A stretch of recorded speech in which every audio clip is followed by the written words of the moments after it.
The things we know, but no one mentions. It's 21 questions with existential tension, unusual amazement, fantastical lessons. 21 questions with you. Welcome to 21 Questions with, and today we have Grant Emerson from Delta Rae with us. Hello. If you're ready, we'll jump into our randomness of questions. I'm so ready. So the first one, if you could be a fictional character, who would it be? Is this like a superhero question or? Any fictional character. Everybody always goes superhero, but it doesn't have to be. Well, I just recently rewatched Back to the Future, so I'd probably say Marty McFly. Ooh, okay, that's a good one. What do you wish you were really good at? Ooh, singing. Okay. We'll just put you on the front lines of everything. That one's pretty easy. You know, the singers in my band are so great. I'm just like, I'll just play bass, and then I try to sing, and it's entertaining, I will say. All right. What would be your dream vacation? Ooh, well, any vacation right now would be pretty amazing. But I feel like the top. Anywhere? Yeah, anywhere that's not in my basement that I'm in right now. But I would say probably a dream place that I've wanted to go to for a long time is Cambodia. Ooh. That's not very close, but I love just what I've seen, you know, growing up in National Geographic, and like all the old temples and just like the trees that have grown over a building, and like it seems very old and magical. So that's the top of the list. Okay. And Bora Bora, those, you know, huts that are on the water. Whenever I find $1 million, I'll go. Would you rather be able to communicate with animals or be able to read people's minds? I mean, I feel like it would be maybe a happier existence communicating with animals.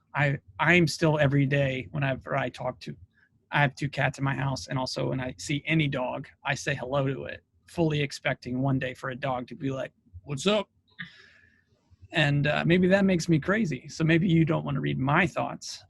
And I think reading people's thoughts would just be, I think that would be too much. I think it could get overwhelming. Yes, I think Stephen King's son wrote a book about a character that had a superpower where people would just come up to that main character and admit to them the worst thing they've ever done in their life. Ooh. Or something like that. I could be wrong. Maybe the people on the show could tell you exactly what it is, but I'll stick with the animals. Okay. What futuristic thing from a movie, TV, or book do you wish really existed? I mean, I'm just going to stay on brand and say like flying cars or a hoverboard. I think they got close to hoverboards. I don't think they're quite there yet. Not quite, but I'm still, you know, hopefully it'll happen before, you know, while I'm still here. Yeah. If you had a pen with magical ink, what would you want to happen when you write with it? Oh man, I would like for it to be able to, to literally just put my pen on the paper and then my ideas start coming out. Because something about writing that I love is just the physical act of writing, but it always takes too long. Like my brain is already like 3 sentences ahead of my hand. That, or it could just draw. It could draw exactly what I thought. So basically, like, I'm just lazy. Okay. What do you think is our biggest mistake as humans?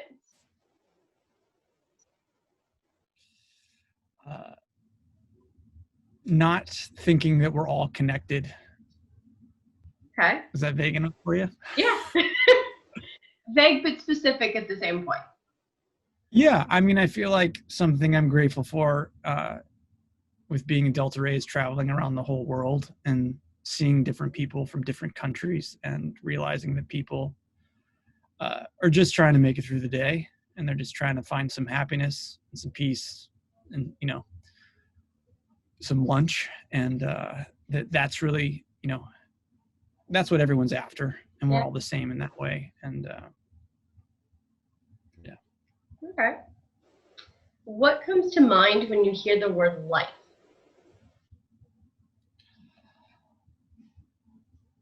I mean, it's like, I feel like excitement or exploration. I've also been watching TV shows about Mars. Okay. I think that's what I'll say. Just excitement and exploration and possibilities and Okay. connection. So that kind of leads into the next one. Do you think we're alone in the universe? I mean, no one knows this answer, but I think it's highly unlikely. Yeah, I think I don't think there's a way that we could be the only people, race in the universe, but at the same point, how close would the next habitable planet be? Yeah, I mean, I think if we're the only kind of species that is cognizant or like conscious as we are, if we're the only ones in the whole universe, I feel like that's a pretty boring waste of space. And maybe that's something that maybe I'm like quoting gosh, what was that book? Dan Brown book, Da Vinci Code. I was like, maybe I'm like quoting the Da Vinci Code right now. But and that makes me think of like Carl Sagan has a great talk where he explains different dimensions and how you like we're three-dimensional beings, and we actually can't perceive for the fourth dimension, like time, and how, like, you know, maybe there is some other being that can view that, because like a two-dimensional being can't observe three dimensions. And I don't know, I recommend Carl Sagan whenever you can listen to him. Do it. Do you think suffering and heartache are a necessary part of the human existence? You said suffering? Suffering and heartache. Yes, I think that they are.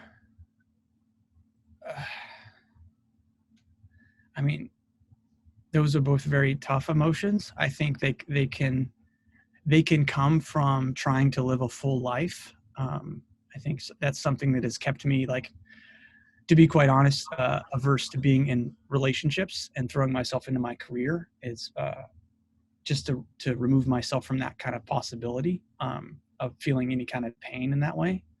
But also it's keeping me from a richness of life that comes at a risk.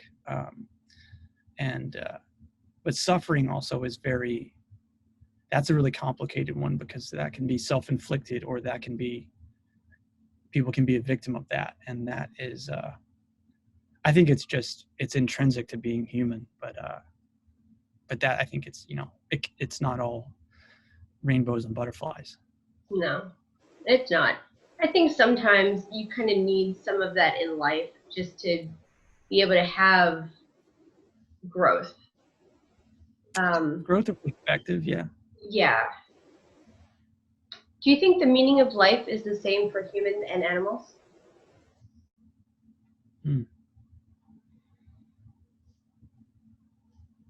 I don't know. I would say no. I feel like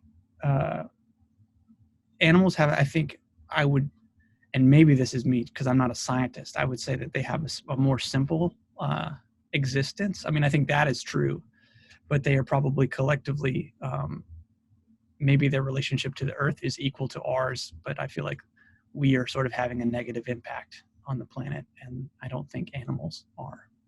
Yeah. Where do you find meaning in your life?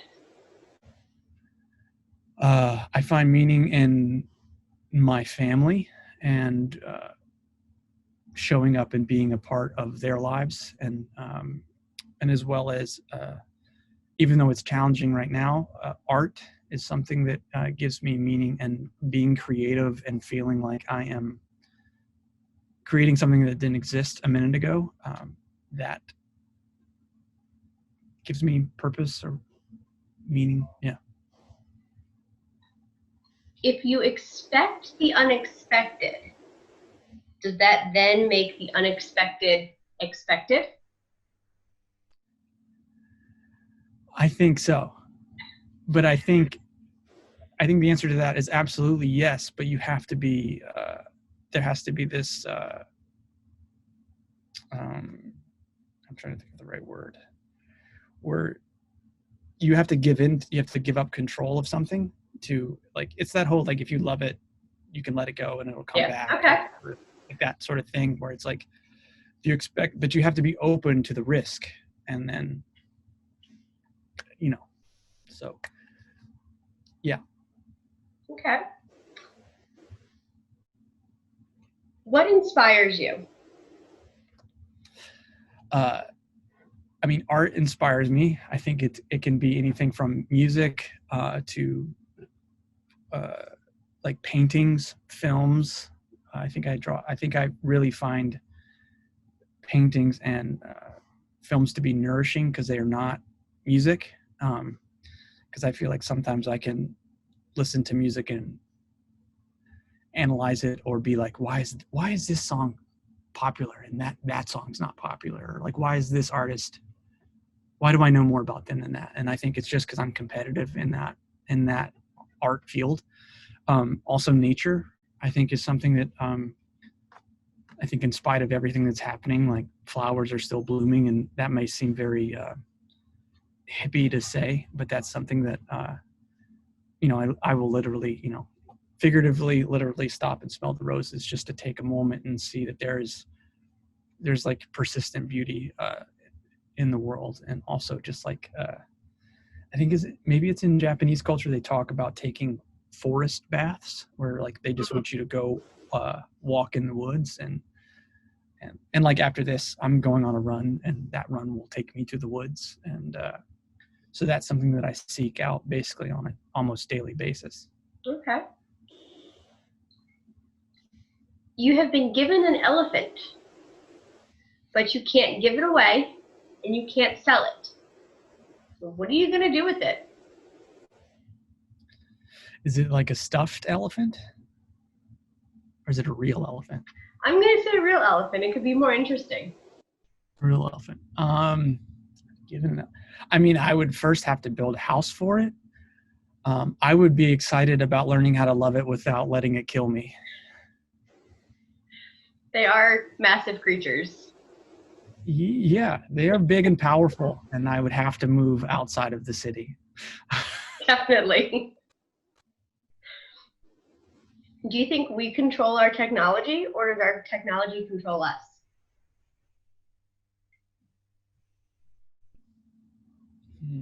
Like, I was like, every question, like, can I say something like that sounds profound that is just actually hollow as hell? I think we are controlling.